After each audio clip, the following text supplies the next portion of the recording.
നമുക്ക് നല്ല അടിപൊളി ഒരു കായും ബീഫും ആയാലോ. ഞാനിവിടെ 1 കിലോ നെയ്യുള്ള ബീഫ് എടുത്ത് കുക്കറിലേക്ക് ചേർത്ത് കൊടുക്കുന്നുണ്ട്.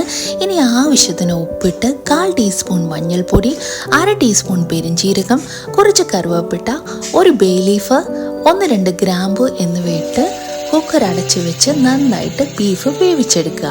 ഇനി ഒരു പാനിൽ ആവശ്യത്തിന് വെളിച്ചെണ്ണ ഒഴിച്ച് 1/2 ടീസ്പൂൺ വീതം കടുകും പെരിഞ്ചീരകവും കൂടെ ഇട്ട് കൊടുക്കുക.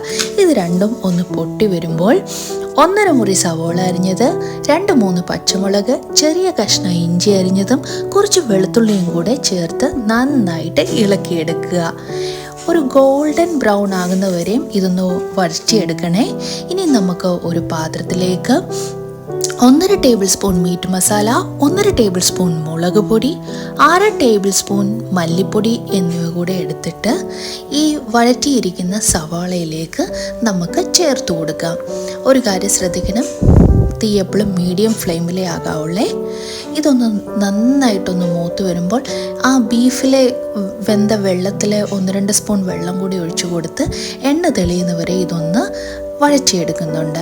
ഇനി നമുക്ക് വെന്തിരിക്കുന്ന ബീഫും കൂടി ഇതിലേക്ക് ചേർത്ത് കൊടുക്കാമേ. ചേർത്ത് കൊടുത്ത് ഇതിനെ നന്നായിട്ടൊന്ന് ഇളക്കിയെടുക്കണം. ഇളക്കി ബീഫിലെ നെയ്യും വെളിച്ചെണ്ണയും ഒക്കെ ഇങ്ങനെ മുകളിൽ പൊങ്ങിക്കിടക്കുന്ന ആ ഒരു സമയത്ത് വേണം ഇതിലേക്ക് കായിട്ട് കൊടുക്കാൻ. കായിട്ട് കൊടുത്ത വീഡിയോ ഞാൻ എടുത്തില്ലായിരുന്നു, അതുകൊണ്ടാണ് കാണിക്കാഞ്ഞത്. ഒരു 10 മിനിറ്റ് അടച്ച് വെച്ച് വേവിച്ച് എടുത്ത് ഒരു അല്പം കറിവേപ്പിലയും കൂടെ ഇതിൻ്റെ മുകളിലൂടെ ഒന്ന് വിതറി കൊടുത്താൽ സ്വാദിഷ്ടമായ ബീഫും കായും റെഡി. റെസിപ്പി ഇഷ്ടമായാൽ സബ്സ്ക്രൈബ് ചെയ്യണേ.